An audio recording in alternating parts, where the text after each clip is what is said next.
The GA is taking place in Jerusalem. Yesterday, the organizers held a press conference. Our correspondent Hillel Meir was there.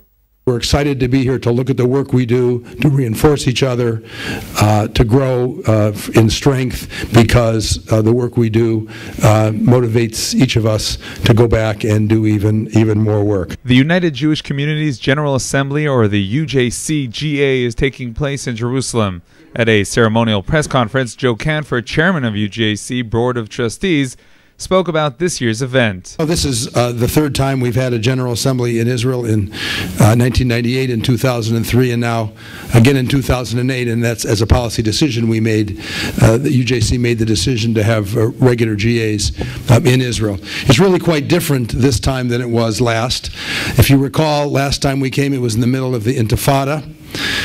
For about 16 months, almost no Americans had visited Israel, and there was enthusiasm around the GA, and we were able to have a successful GA in Israel in 2003. It's wonderful to know that this year has been quite different. Thousands and thousands of Jews from American federations, through missions, independently, through other organizations they're involved with, have been coming to Israel all year long. And yet we're excited that this year we have 4,000 attendees at this year's GA. Basically, the federation system, as I think you all know, is about the responsibility of every Jew for every other Jew.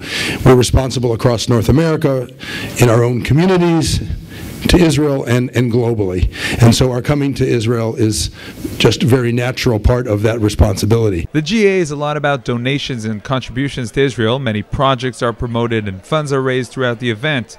But turns out that even just the event itself serves as a financial contribution to the Israeli economy. UJC is a major partner in entire tourism, because we bring to Israel every thousands of American Jews from the US and North America in over 150, almost 200 missions a year, and hundreds of VIPs. So we are a very strong player in this game, and we hope very much we can continue that. If you just keep counting how much, what does it mean to come to Israel, to spend here between a week and 10 days, how much money people spend? This is probably much more expensive than any GA in America, okay?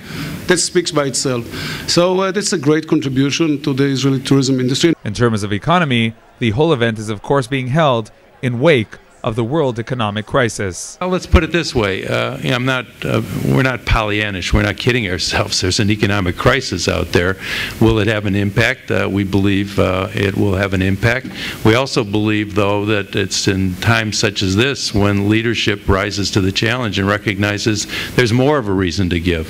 So it plays out both ways. We're cautiously optimistic that it won't be what people think it could be, which is a complete disaster. We don't think that's what we're confronting. But the beginnings have been encouraging, to say the least. And we'll have to work very hard to keep that going. And we'll have to tell the story as well as we can about the needs associated. We see increased human needs, certainly in North America.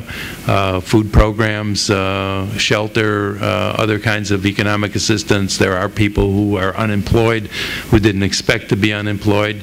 But again, it's more reason for us to be doing what we do. And when we were here in 2003, prices were much lower, and the dollars was much higher, and everything changed. But they're still coming in huge numbers to Israel, even in this quite a new situation for everyone.